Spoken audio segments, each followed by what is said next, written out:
This week on How It's Made, we are going to do something a little bit different. My showrunner, Eric, off to the side here, is going to put a project on the screen, and I'm going to break it down, how I would make it. I've never seen this project before, so let's see how this goes.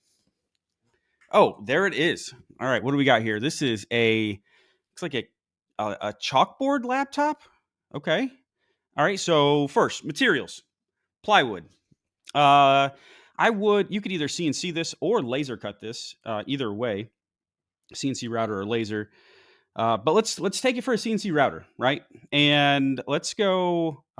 We've got two pieces. We've got the top piece and the bottom piece, kind of the keyboard area. So a pocketing tool path to pocket out the chalkboard area. And then actually, we're working on a project right now where we're using chalkboard paint. That project's going to be out here soon.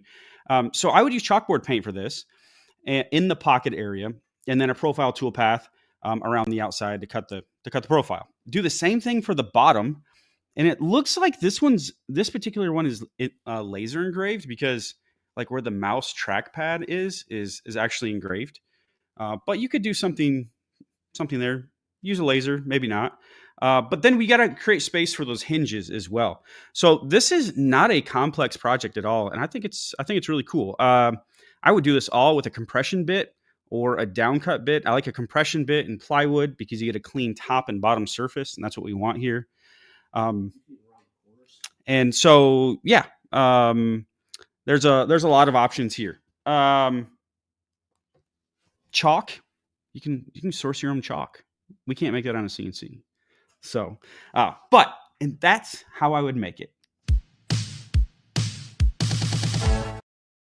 Oops.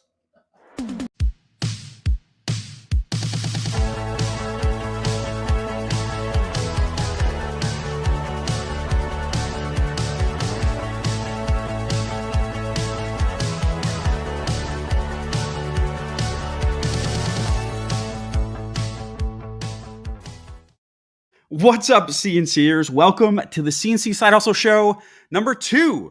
We made it through show number 1.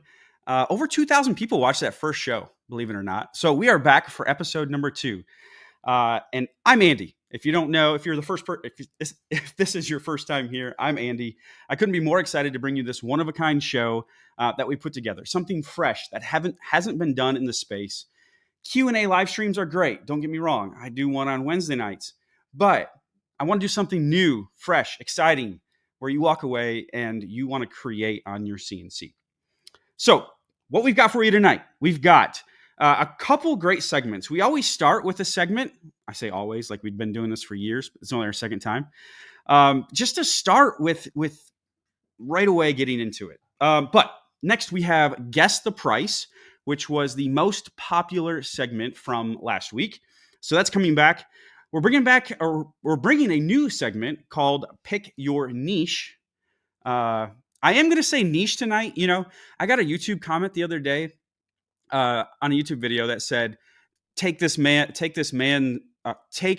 card away because he said niche and not niche. Say it however you want. Niche, niche. I mean, whatever. We're going to say niche tonight. And so if you need to come get my man card, come and get it. And then we're going to wrap it up with a rapid fire Q&A, where we take the last 10 minutes of the show and we curate. We've got Paul in the background, our moderator, who is queuing up questions that you have. So I'm not going to answer a lot of questions. I want to keep the flow going here. So I'm not going to answer a lot of questions throughout the show, but we're going to queue them all up and we're going to serve them up rapid Q&A style, hot seat style, and I'll answer as many of them as I can in the last 10 minutes of the show. So be sure, if you've got any questions about anything, that's daring, about CNC or business or entrepreneurship or anything along those lines, making, creating, drop your questions in the comments right now. And Paul is curating a list right now to get those answered. And if you have anything that pops in your mind along the way and any of the things, just drop it in there and we will get it answered. Whew. Well, we're here. We were a couple minutes late tonight. We had some audio issues, but we are straightened out. We're good. But welcome in. Welcome in. I hope this is a entertaining, fun, and energetic time. Our goal is to keep the show between 30 and 45 minutes because let me tell you, there are plenty of 2-hour Q&A live streams out there. Again, the best one is on Wednesday nights, Shop Talk Live. If you haven't checked that out, that is a more hangout Q&A, still a great time. It's the best one out there, so check it out on Wednesday nights, Shop Talk Live. But this one is an entertainment show. I am dancing tonight. Perform, monkey, perform. That's my goal. Is I hope this is energizing for you. So looking in real quick, we've got several people here. We've got 50 people watching now. Let us know. Let us know if this is your first time here. Let us know that you're here. I appreciate that. Welcome in, Chris, Joe, John, Brandon. Welcome in. Welcome in. LTX, I saw you were here. Lumber Zach.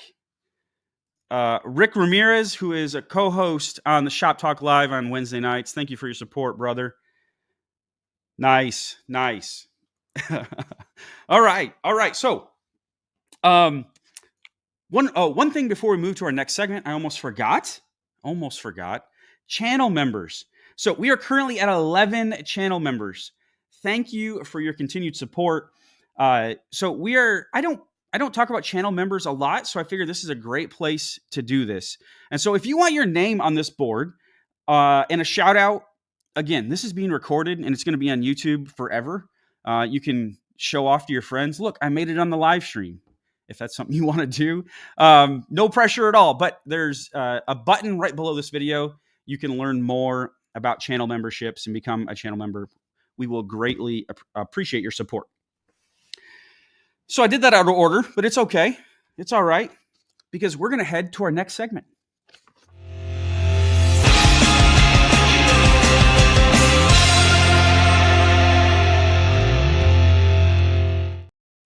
All right, Guess the Price is back. So if you weren't here last week, the first show, it was a couple weeks ago. But here's how this game's going to work. Eric, our showrunner again, is going to surprise us. I have not seen these products. He's going to put them up on the screen. We are going to try to guess the price.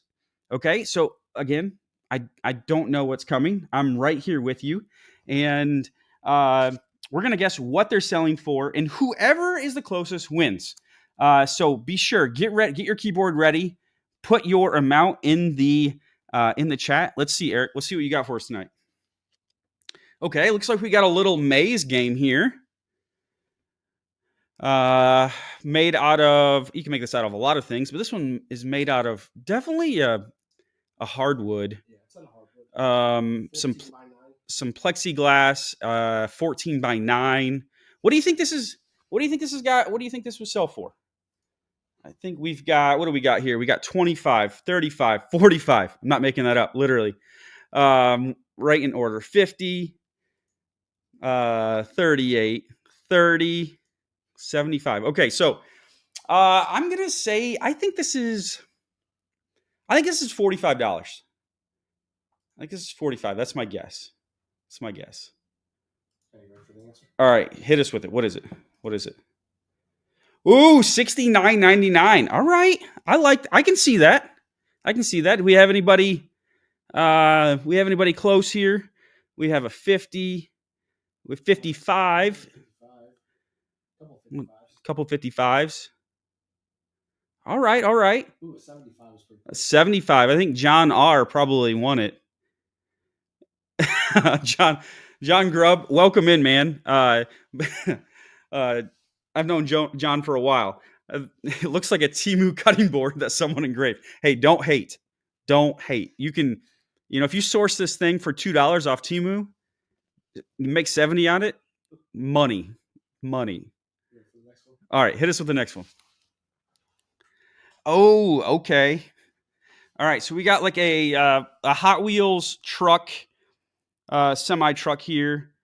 It's 55 inches long. 55 inches long, so almost 5 feet long. Hold 48 cars. Hold 48 cars. Go on your wall or like that. That's pretty cool. That is pretty cool. This man, I like projects like this. I like some projects like this. I'm gonna go with, oh, man. I'm gonna go $200. What do you guys think of that? What else we got in here? We got a 175, 199. Yeah.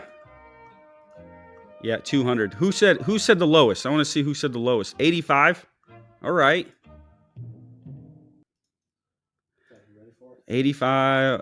All right. What else we got? 275. 95. Danny, 99 plus. Okay. Yeah, We got a 490 free shipping. Yeah. It is not cheap to ship. you ready? All right. Yeah, hit it. What is it?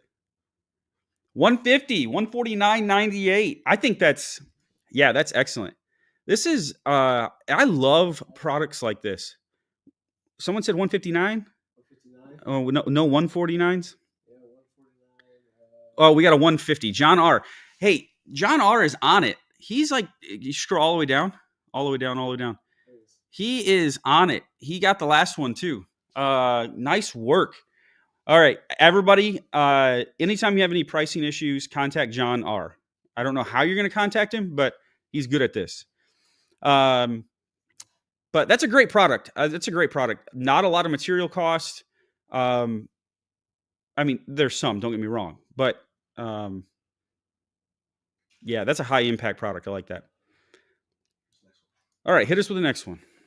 What do we got going on here? This is actually a puzzle game. We got puzzles. It's 15 and a half by 15 and a half square. All right, we got like 16 by 16, some geometric puzzle. That one on the upper left, is it just me, or does it look like that it's kind of janky, like it doesn't fit together right? It looks like someone forced that with a hammer. They couldn't figure out the puzzle. I'm gonna go with what do you guys think is this would sell for? Like 16 inches by 16 inches puzzle. Whew. That looks like, I think it's stained pine. Definitely stained pine. I think this could have been executed better, personally. I'm gonna go $50. I think 50 comes to mind. I'm saying, actually, I'm saying whatever John R is saying. I don't see John R's yet. He's right. Oh, John R, there you go. 60. All right. What is? Yeah. Hey, John Drub says scrap pile special. That's what I thought. There you go. What? No way. Okay, no way. This is the first one that we've ever done that I'm like, there's no way. Sorry. Maybe. I'm not the, if someone's willing to pay it, sure. But that one just kind of blows me away. What do you guys think? Yeah, I mean, I was thinking $20, but I didn't want to insult anybody. That is a scrap pile special for sure. All right, let's move on to the next one. Okay. Is this another puzzle? No, this is actually it's a castle building set. There's 67 pieces. Okay, so we've got a castle building set, 67 pieces. 17 different shapes. This is like wooden. Got cherry and maple. Okay, cherry maple. This is like those magnet tiles that my son uses, but this is wood. So what do we got here? What do you guys think this is? This guy has sold over 900 of these. He sold over 900 of them? Yes. Okay. So $20. No. Let's see what we got here. This is well done. I think the photography could be better, personally, and I think that's a great point. While you guys get your answers in here, what you think it's worth. I think photography could be a lot better here. It could be a lot more dynamic. I think it's really that background. It doesn't pop off that background, and that affects your price, especially online. There's no doubt that poor photography affects your price online. Dennis says another scrap pile special. I don't know about this one. I don't know. I mean, possible. But I think the picture's just doing it a disjustice here. So let's say I think this is a he sold 9. I'm gonna go $100. 120. Okay. 120. So if he sold 900 of them, this is a what? Roughly I don't know, a $12,000 ordeal for him. Not profit, obviously, but just revenue, top line revenue.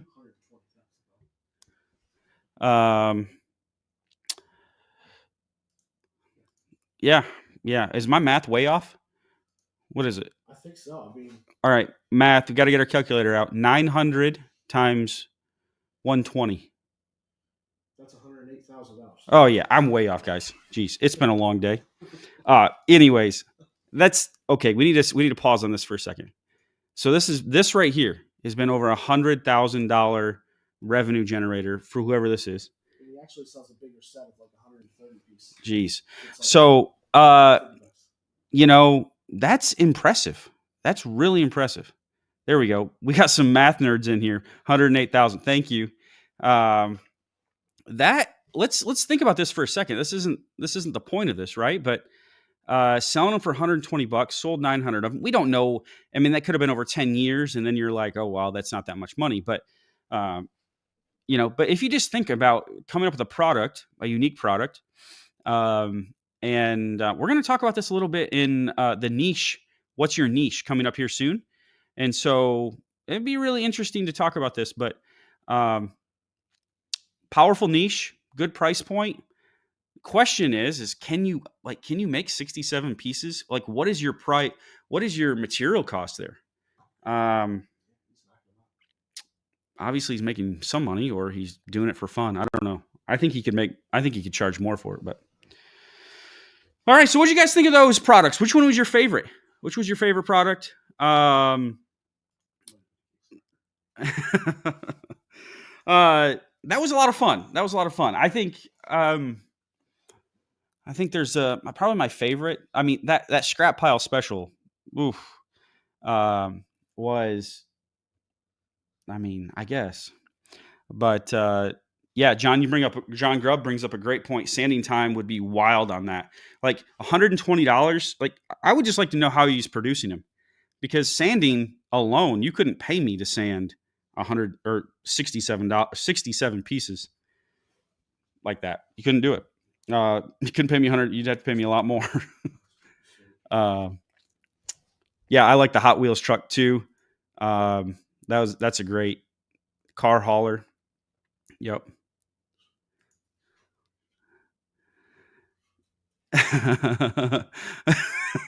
Hey, Zach, sometime maybe Zach says you don't do 900 of something for fun. Maybe you're retired, I guess. I don't know. But cool. We'll talk more about that here in a second. But that wraps up this segment. Let's jump to the next one.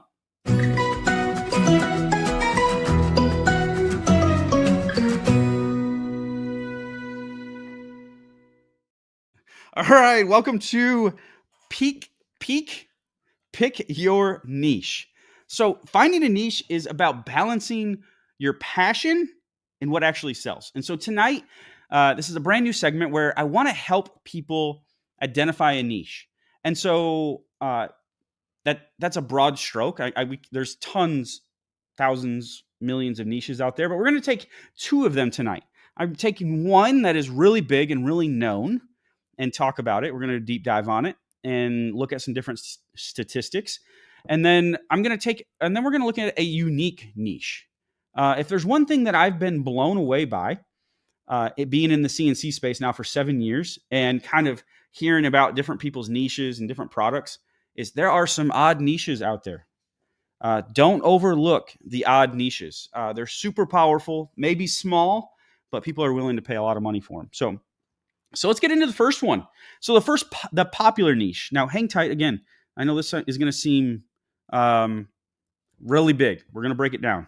And then we're going to go into a unique niche as well. So the first niche is kids.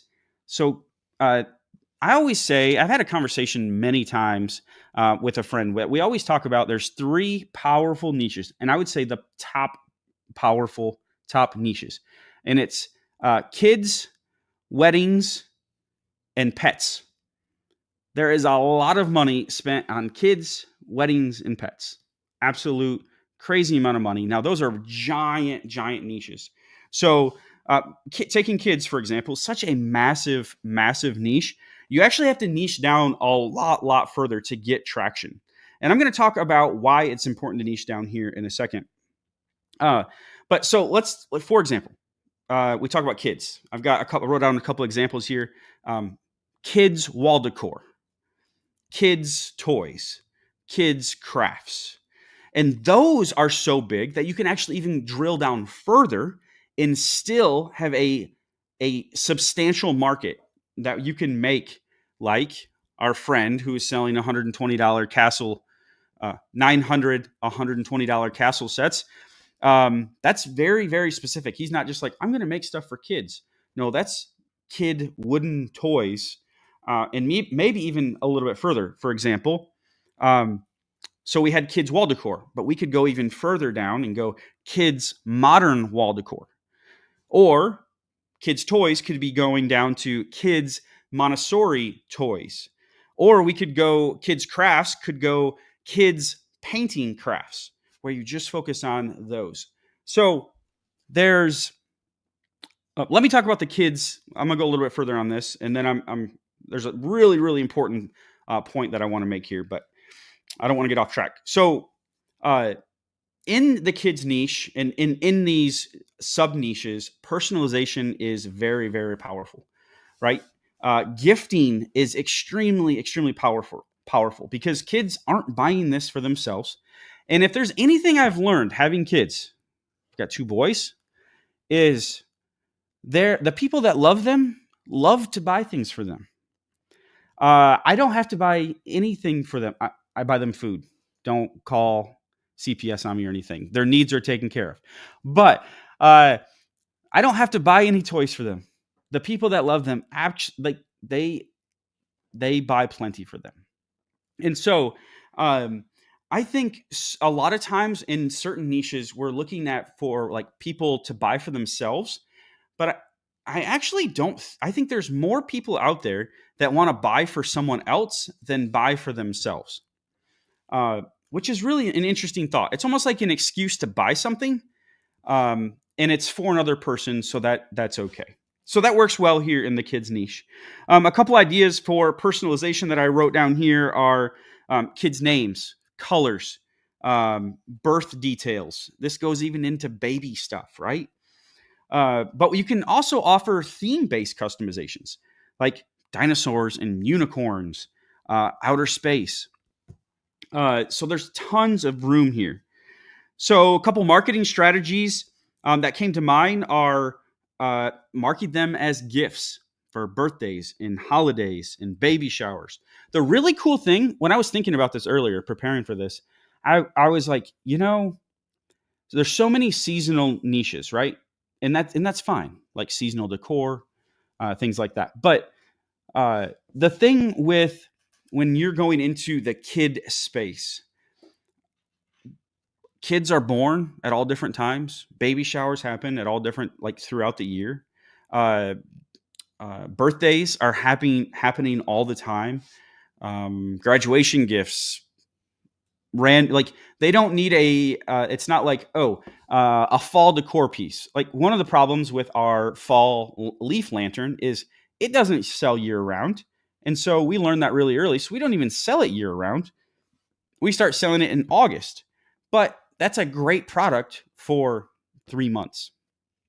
What about the other 9 months? So when you go into a niche like this, there is built-in kind of redundancy, right? Gifting happens all the time. All right. So let's go on to this unique niche. Have I said niche yet? Yes. See, take that man card. Someone in the comments said you niche. Yeah. You niche. Scratch your niche. All right. All right. So the unique niche, that was close. I picked is tabletop gaming accessories. So you may not be a tabletop gamer. Think about like Dungeons and Dragons, even board games. There's some like Settlers of Catan, things like that. But when you're talking about tabletop, it's typically, you know, tower rollers, dice trays, Dungeons and Dragons, fantasy theme stuff, right? I don't know all the different fantasy theme games out there. Yeah, card holders. There's a lot of different things here. But so that's what we're kind of talking about. We actually have a massive board game collection. We have over 200 board games. Fun fact. That's true. But so you think about like customized dice rollers where there's a lot of dice rolling in the game and they have an ornate tower where they roll their dice for Dungeons and Dragons or something like that. I actually made, this was a while ago, I actually made some custom game token. I forgot what they call them. There's different, but they were like token trays. And I made them and put someone's name on them, and it was a anniversary gift. So I did that. That was like 5 years ago. I made those. There's a one-off gift for somebody. But yeah, another thing that is really kind of odd, but board game people are really into better organizing what's inside the box. So like when you open up a really ornate board game and you pay a lot of money for the cardboard that's inside, and it's all in little tiny baggies, and you got to open it, and then it's all over in the box. People actually pay really good money for optimizing like organization within that box, like custom organization.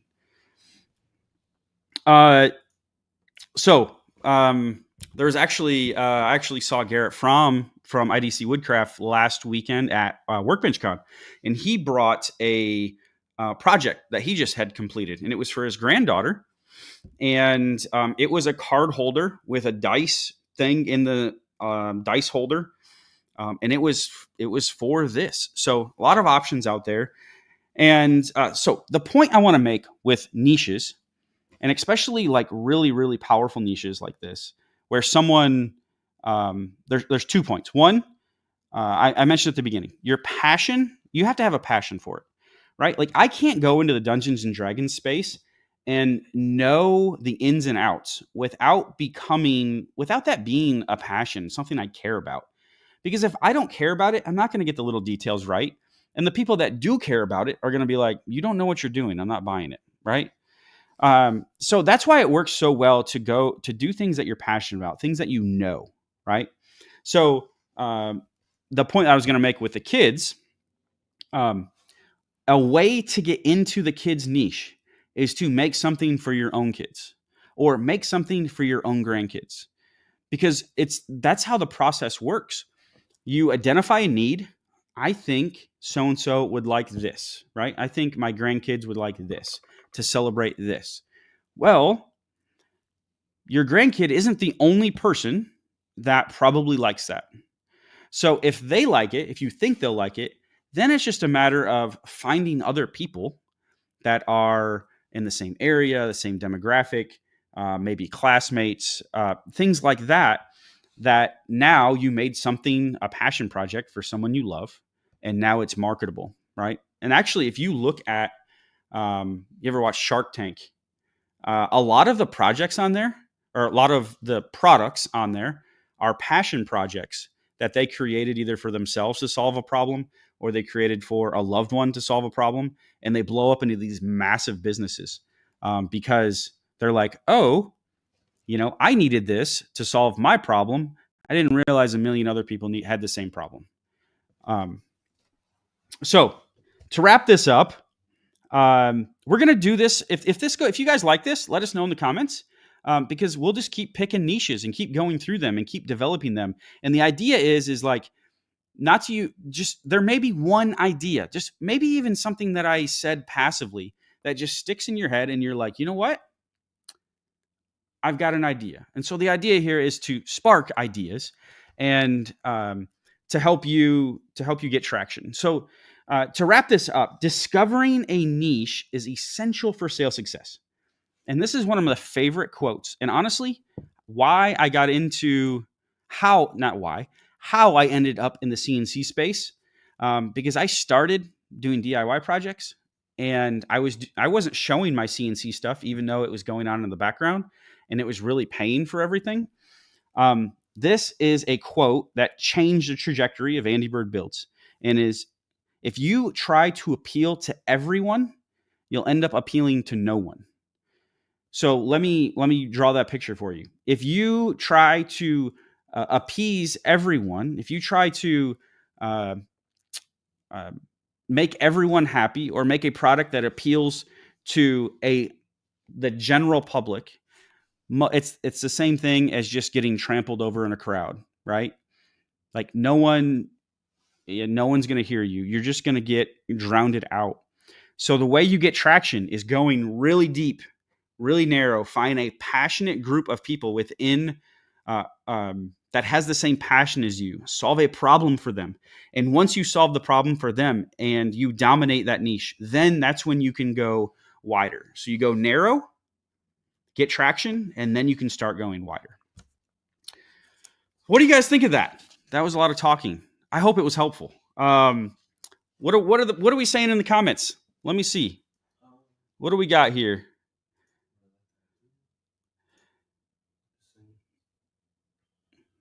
Nice. I like the segment. Thanks, John. Thanks for the feedback. Yeah, let me know if you like this segment.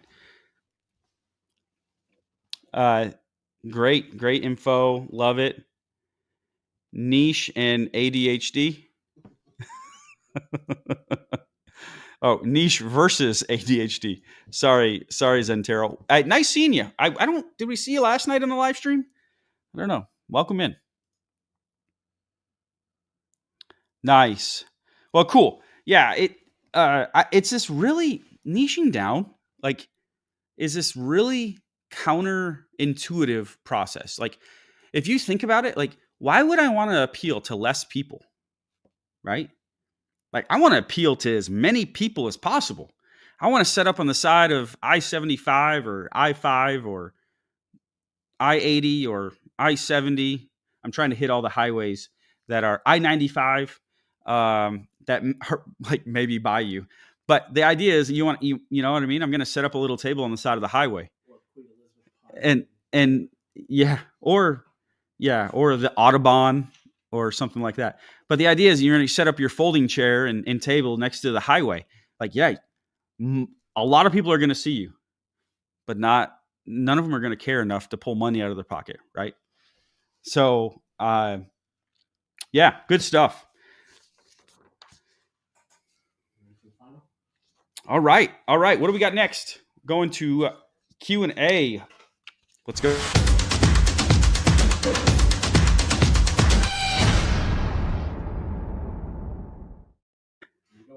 All right. We are back. Okay. So if you haven't got your question in, now is the time to get your question in. Paul is going to be queuing them up. So pepper me. We've got 10 minutes to answer as many questions as we can. I will try to keep them short and but full. That's not the right word, but I'll try to answer them. So let us know any comments, any questions about products we make, CNC, about business, about anything else. Drop them in the comments, and we're going to get started here right now. All right, Chris asks, Etsy is full of D&D dice trays and dice towers, etc. Any ideas on how to break into that saturated market? I kind of touched on this a little bit already. Personally, if I was going to go this direction, I wouldn't start on Etsy. If you play D&D, there's got to be other passionate, like, that is a group game. There are several other people playing that. So that's where I would start. I would find out what they like. I would use my fellow D&D players as like market research and be like, guys, you see everything that's out there. What would you like that's different? I would start success there, and then I would test it online. All right, Taylor asks, what kind of insurance do you carry to protect against lawsuits? Good one. I am on the hot seat. So no, I'm no lawyer. I'm no insurance agent. I have a very good insurance agent that I trust. So, but general liability is always a great idea. Um, setting up a business entity outside of uh, um, your personal is a great idea. Keeping your finances separate is a very good idea. Again, talk to, if you want the max protection, talk to a lawyer or something like that. But something that's really, really interesting is you cannot protect against lawsuits. At the end of the day, no amount of insurance coverage in the world is going to protect you against lawsuits. Doesn't mean not have it, but lawsuits can still come either way. Chris asks again, have you partnered with small shops to sell products like local coffee shop? I have. I've actually displayed my lanterns in a local coffee shop here. We sold, we were in a couple different boutiques and local here. They didn't really do all that well, but they don't have a ton of traffic. But it's a great idea. It's a great idea. I would highly recommend that. Chris is loading, peppering me. He's just like has a paintball gun, and he's just like pop, pop, pop, pop, pop. Chris says, when cutting pockets, do you prefer using 1/8 inch or 1/4 inch bits? 1/4 inch bits all day long. Farcow says, my biggest challenge is trying to appeal to everyone. I'm worried about being pigeonholed. No, Farcow, you got to get out. You got to get that out of your head. Like, I would rather have 1,000 passionate, diehard fans that love my products than have 1,000,000 passive fans that could leave it or take it. Multicraft says, please tell me again where to find the pre-made files for the Shapeoko. Cutrocket.com. Joshua, when selling wholesale, do I charge collect tax? Now, this is going to depend on your local jurisdiction. Every place has different taxes. Like if you're selling on Etsy, they collect the taxes. If you're selling through your website, you need to collect the taxes. There's a lot of different things here. So I finally, when I started selling more than $10,000 a year, I hired an accountant. I said, this is above me. I'm going to pay someone else to figure this out.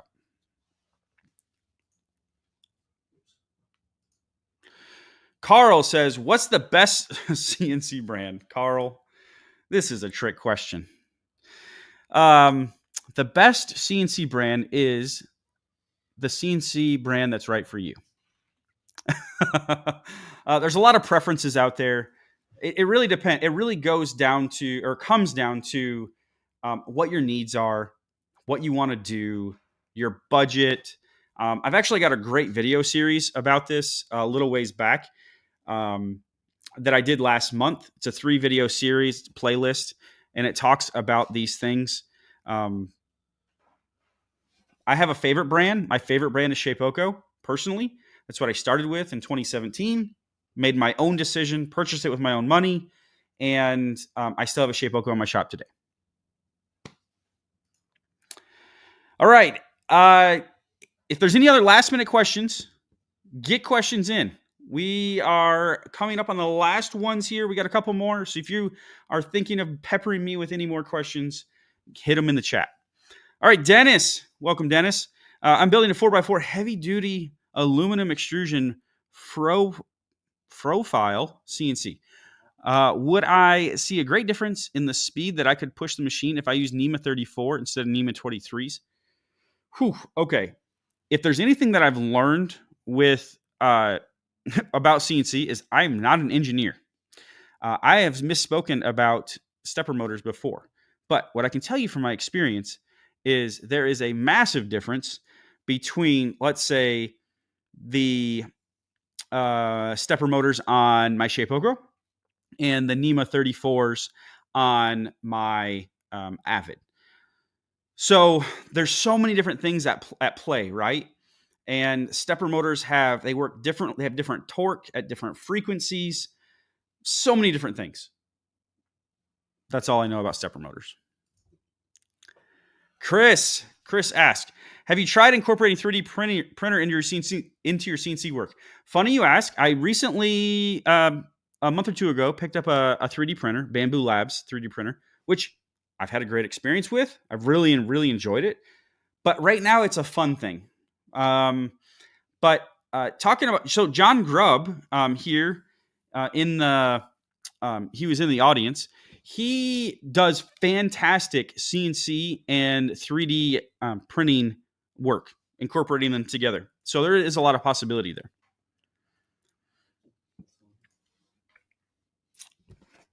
All right.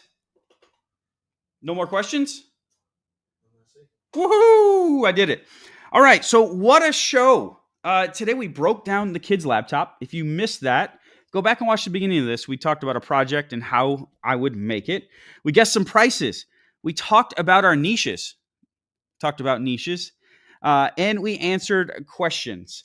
You know, if you're interested in jumpstarting your CNC side hustle, be sure to check out my online course down below. This show is called the CNC Side Hustle, but I also have an online course called the CNC Side Hustle, where over 350 students have gone through it already and have jump-started their CNC side hustles. So link in the description if you'd like to check it out. Thank you so much for being here and hanging out. Now it is your turn to go make something cool.